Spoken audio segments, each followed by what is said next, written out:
Clayton's audience.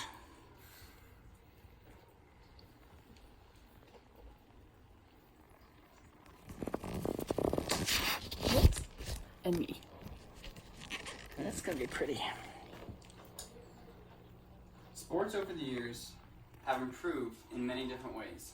Athletes have become stronger, smarter, and faster, and the techniques they use to play in their specific sports have become more advanced.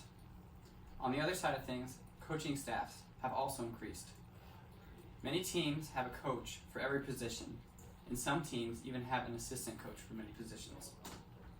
But perhaps one of the most impactful developments in sports is the rise in use of analytics. Analytics is the systematic compilation analysis of data and statistics, and in sports, it is often used for in-game decision-making, game planning, and player safety. Coaches are always trying to find an advantage. And analytics is one simple way to get an edge over the opponent. One way NFL coaches use analytics is on fourth down. Fourth down can often be one of the most critical downs in the NFL. And although many teams choose to either kick a field goal or punt it on fourth down, when a team does go for it on fourth down, it can be a very pivotal point in the game, sometimes even deciding it. An analytics crew might tell his coach that if he were to make it on fourth down, that he would have a 60% chance of winning the game.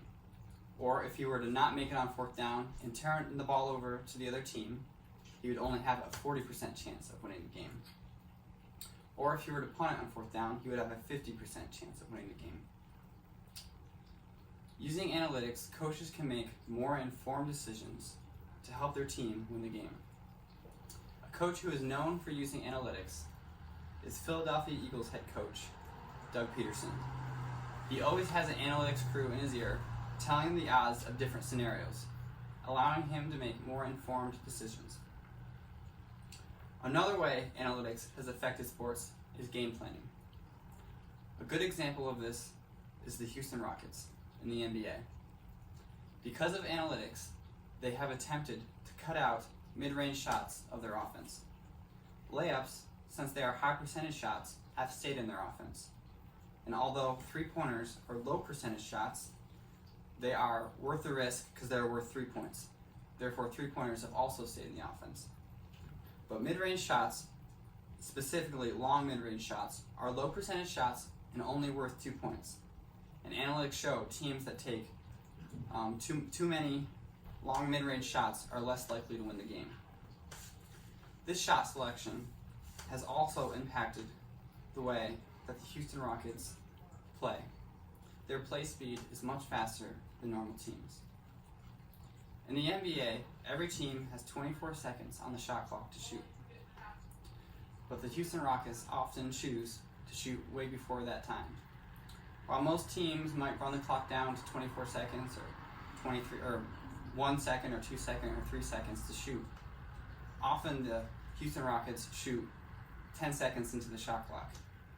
This allows them to take many more shots, which allows them to make many more shots and allows them way more points and a better chance of winning the game at the end. Another example of analytics is player safety.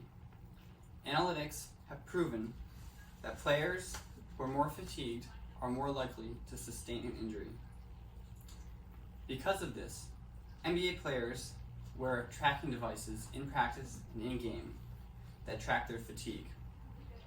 Star players often rest mid-season to prevent injury and prepare for the playoffs, using the statistics as a measuring for their fatigue.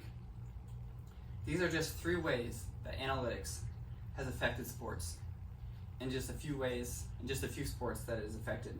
There are many more. Analytics, the field of analytics specifically, will continue to grow, not only in sports, but through the world. This is Clayton's audience.